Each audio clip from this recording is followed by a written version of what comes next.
When Waylon Jennings couldn't afford his life-saving treatment, Willie Nelson did something that shocked Nashville. He gave up everything he had. And Johnny Cash couldn't stop crying when he found out why. But to understand the magnitude of what Willie Nelson sacrificed for his best friend, you first need to understand the bond these two men shared. It wasn't just friendship. It wasn't just musical partnership. It was brotherhood forged in the fires of struggle, rebellion, and a shared dream that almost destroyed them both. This is the story of two outlaws who changed country music forever. And when one of them was dying, the other proved that some things matter more than fame, more than money, more than anything else in this world. 1978, Austin, Texas. The Armadillo World headquarters was packed with smoke, sweat, and the sound of revolution. Country music was changing, and Willie Nelson and Waylon Jennings were leading the charge. They called themselves outlaws, not because they were criminals, but because they refused to play by Nashville's rules. They wrote their own songs, produced their own albums, and performed music that came from the heart instead of some corporate boardroom. That night at the Armadillo, Willie and Waylon were performing together for the first time as equal partners. They'd known each other for years, but this was different. This was the beginning of something special. Willie walked on stage first, his guitar slung over his shoulder, that familiar bandana tied around his forehead. The crowd erupted, but when Waylon joined him, something magical happened. Their voices blended together like they'd been singing harmonies since birth. They performed "Mamas Don't Let Your Babies Grow Up to Be Cowboys," a song they'd written together. But watching them on stage, you could see it was more than just music. These two men understood each other in a way that went beyond words. After the show, they sat backstage sharing a bottle of whiskey and talking about their dreams. Willie was 45, Waylon was 41. Both had struggled for years to make it in Nashville, only to be told their music wasn't commercial enough, wasn't mainstream enough. "You know what, Willie?" Waylon said, his voice gravelly from years of smoking and hard living. "I'm tired of letting other people decide what country music should sound like." Willie nodded. "So what do we do about it? We show them what real country music is.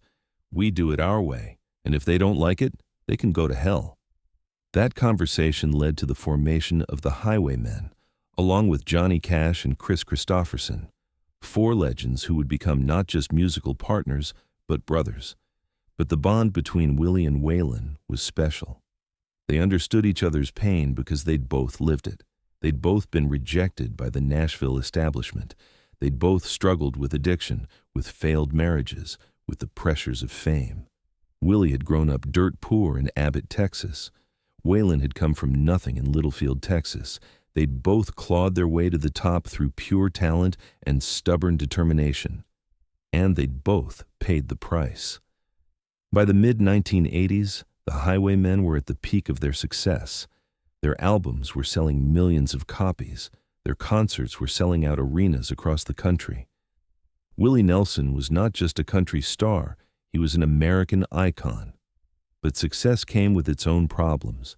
The higher they climbed, the harder it became to deal with the pressure, the expectations, the constant scrutiny. For Waylon, that pressure manifested in a growing dependence on drugs.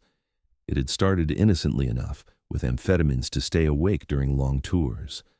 But by 1985, Waylon was consuming massive amounts of cocaine and pills. Willie knew about the addiction, but he also knew Waylon was fighting it. Waylon had tried to quit multiple times. He'd gone to treatment centers, worked with doctors, made promises to his family. But the drugs had their hooks in deep. The wake-up call came in September 1988. The Highwaymen were preparing for a major tour when Waylon collapsed in his dressing room before a show in Denver. Willie found him unconscious on the floor, his lips blue, barely breathing. The paramedics said later that if Willie hadn't found him when he did, Waylon would have died. At the hospital, the doctors delivered devastating news. Waylon's heart was severely damaged from years of drug abuse. His liver was failing. His kidneys were shutting down. Without immediate and extensive treatment, he had maybe 6 months to live. But the treatment would cost nearly $2 million. Experimental procedures, specialists, around-the-clock care. Waylon's insurance wouldn't cover most of it, and his assets were tied up in bad investments and legal issues. Willie didn't hesitate. "How much do you need?" he asked the doctor. "Mr. Nelson, we're talking about a very expensive, very intensive treatment program. There's no guarantee it will work." "How much?" "Close to $2 million, maybe more." Willie nodded. "You'll have it by tomorrow." That night, Willie made a series of phone calls that would change his life forever. He liquidated his investment portfolio. He took out loans against his properties. He canceled his solo tour dates for the next year, giving up millions in guaranteed income. By morning, he had transferred $2.3 million to the hospital. But Willie didn't stop there. He knew that even with the best medical treatment, Waylon would need support to overcome his addiction. So Willie did something that shocked everyone who knew him. He moved into the hospital. For the next 3 months, Willie Nelson essentially lived at the medical center where Waylon was receiving treatment. He rented a small apartment nearby, canceled all his professional commitments, and dedicated himself completely to helping his friend recover. Every morning, Willie would arrive at the hospital at 6 a.m. He'd sit with Waylon during the medical procedures, which were often painful and exhausting. He'd read to him when Waylon was too weak to talk. He'd play guitar and sing when Waylon couldn't sleep. But most importantly, Willie was there during the worst moments of Waylon's withdrawal from drugs, the hallucinations, the violent shaking, the times when Waylon begged Willie to help him get drugs just to make the pain stop. "I can't do this, Willie," Waylon whispered one night, his body racked with withdrawal symptoms. "It hurts too much. I just want it to stop." Willie held his friend's hand. "You can do this, Waylon. I've seen you do impossible things before. This is just one more mountain to climb." "What if I can't? What if I die trying?" "Then you'll die trying to get better instead of dying from giving up. And I'll be right here with you either way." The medical team treating Waylon was amazed by Willie's dedication. Dr. Sarah Martinez, the cardiologist leading Waylon's treatment, later said she'd never seen anything like it. Willie Nelson essentially put his entire life on hold for 4 months, she remembered. He gave up millions of dollars in income, canceled major career opportunities, and devoted himself completely to his friend's recovery. "I've been treating patients for 30 years, and I've never seen that level of sacrifice from anyone who wasn't immediate family." The sacrifice was taking its toll on Willie's career. His record label was furious about the canceled tour. His booking agent was fielding angry calls from venues and promoters. Entertainment reporters were speculating that Willie Nelson was having his own health crisis, but Willie didn't care about any of that. When reporters managed to track him down at the hospital, his response was simple. "Waylon is my brother. When your brother is fighting for his life, everything else can wait." Johnny Cash visited the hospital in November 1988. He found Willie sitting in Waylon's room, playing guitar softly while Waylon slept. Johnny later said that conversation changed how he thought about friendship forever. "Willie," Johnny said quietly, "what you're doing here, I've never seen anything like it." Willie kept playing, not looking up. "He'd do the same for me." "This is costing you everything. Your tour, your album, your—" "Johnny," Willie interrupted, finally looking at his friend. "You know what I realized? All that other stuff, the tours, the albums, the money, it's all just noise. At the end of the day, what really matters is the people you love. Everything else you can replace, but you can't replace Waylon Jennings." Johnny Cash, a man who rarely showed emotion in public, started crying. "I understand now why you two have such a special bond." The breakthrough came in December 1988. After 3 months of intensive treatment, Waylon's heart function had stabilized. His liver was healing. Most importantly, he had been clean from drugs for over 90 days. But the real test was still ahead. Waylon would need to continue his recovery outside the hospital, in the real world where drugs and alcohol were everywhere. Willie had a plan for that too. He arranged for Waylon to stay at his ranch in Texas for the next 6 months. Willie hired a full-time nurse and a counselor. He made sure there were no drugs, no alcohol, and no temptations anywhere on the property. But more than that, Willie structured his own life around Waylon's recovery. They would wake up early and work with the horses. They'd spend afternoons writing music together. In the evenings, they'd sit on the porch and talk about everything except the music business. Willie was like a guardian angel, Waylon said years later. He could have been anywhere in the world, making money, performing for thousands of people. Instead, he was sitting on his porch with me, making sure I didn't screw up my second chance at life. The financial cost of Willie's sacrifice was staggering. By the time Waylon was fully recovered, Willie had spent over $3 million. He had given up close to $5 million in lost tour revenue. His own album, which was supposed to be released in 1989, was delayed by 2 years. But Willie never complained, never mentioned the money, never made Waylon feel guilty about what it had cost. In 1990, when Waylon was strong enough to return to performing, the Highwaymen reunited for a special concert at the Grand Ole Opry. It was Waylon's first public performance since his collapse. Before they took the stage, Waylon pulled Willie aside. "Willie, I know what you gave up for me. I know what it cost you. I'll spend the rest of my life trying to pay you back." Willie put his hand on Waylon's shoulder. "Waylon, you don't owe me anything. What I did because you're my brother.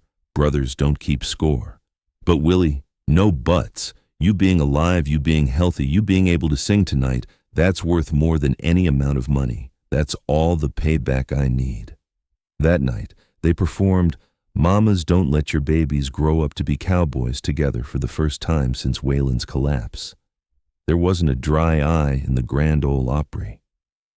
Johnny Cash watched from the wings, still amazed by what Willie had done.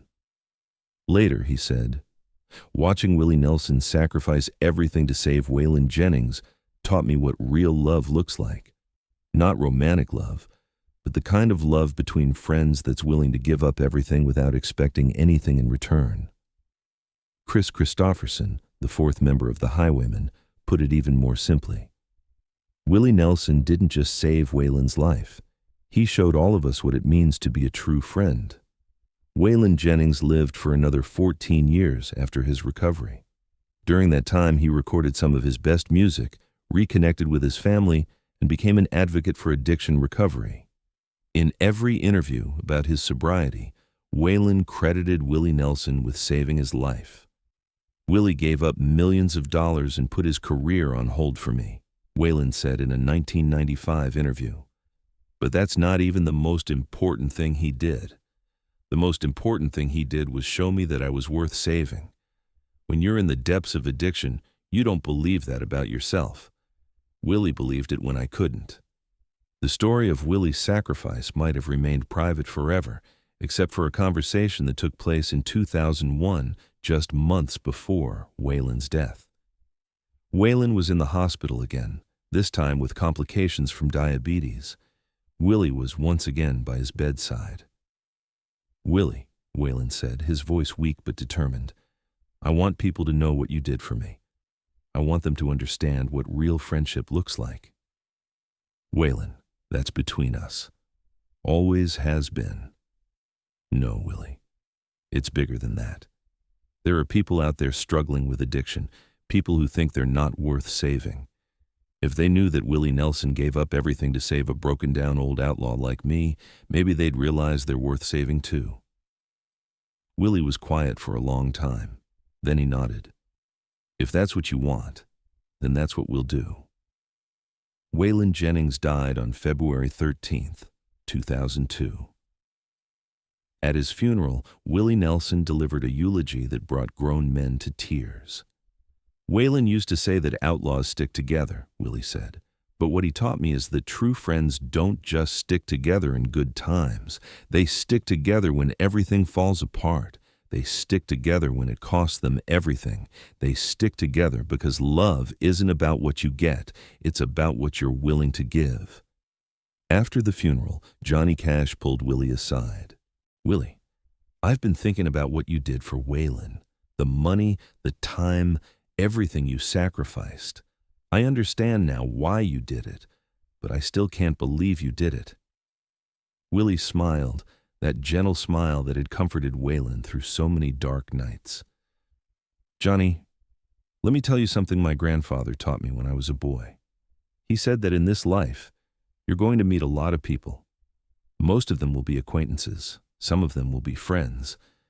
But if you're really lucky, maybe 2 or 3 of them will be brothers. And when you find a brother, you do whatever it takes to keep him alive." The legacy of Willie's sacrifice extends far beyond the country music world. In the years since Waylon's death, Willie has quietly helped dozens of other artists struggling with addiction. He's paid for treatment, provided housing during recovery, and offered the same unconditional support he gave Waylon. Most of these acts of kindness have never been publicized. Willie doesn't do them for recognition. He does them because he learned something from his experience with Waylon, that saving a life is worth any sacrifice. Dr. Martinez, the cardiologist who treated Waylon, started a foundation for addiction recovery that she named the Willie Nelson Friendship Foundation. "What Willie Nelson did for Waylon Jennings redefined what I thought was possible in human relationships," she said. "I want other people to have that same kind of support in their recovery." The foundation has helped over 3,000 people overcome addiction, many of them musicians and artists who couldn't afford treatment. But perhaps the most fitting tribute to Willie's sacrifice is what Waylon accomplished in his final years. Clean and healthy, he recorded some of his most personal and powerful music. He reconciled with his children. He became a mentor to young artists struggling with the pressures of fame. In his last interview, just weeks before his death, Waylon was asked what he was most proud of in his life. "I'm proud of my music," he said. "I'm proud of my family. But what I'm most proud of is having a friend like Willie Nelson, not because of what he did for me, though I'll never forget that, but because Willie showed me what I could become. He saw something in me that I couldn't see in myself. And because of that, I got to be a better man for the last 14 years of my life." The story of Willie Nelson's sacrifice for Waylon Jennings has become legendary in Nashville and beyond. But those who knew both men say that the legend doesn't capture the full truth. The full truth is that Willie Nelson didn't just save Waylon Jennings' life, he saved his soul.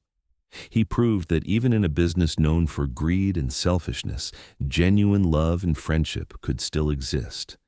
And in saving his friend, Willie Nelson reminded all of us what really matters in this life.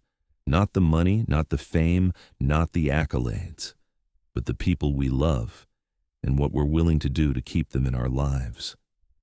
Today, when Willie Nelson performs "Mamas Don't Let Your Babies Grow Up to Be Cowboys," he often pauses at the line about being alone even with someone you love. In that pause, those who knew Waylon say, you can see Willie remembering his friend. You can see him remembering the months in the hospital, the nights on the ranch, the moment when Waylon first smiled again after getting clean. You can see him remembering that sometimes the greatest gift you can give someone isn't success or wealth or fame. Sometimes the greatest gift you can give is simply refusing to let them go. Willie Nelson gave up millions of dollars to save Waylon Jennings, but what he got in return was something money can't buy, the knowledge that when it mattered most, he chose love over everything else.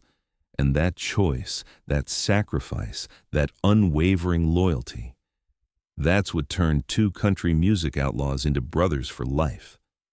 That's what made Johnny Cash cry. And that's what proves that sometimes the most rebellious thing you can do in this world is simply love someone unconditionally.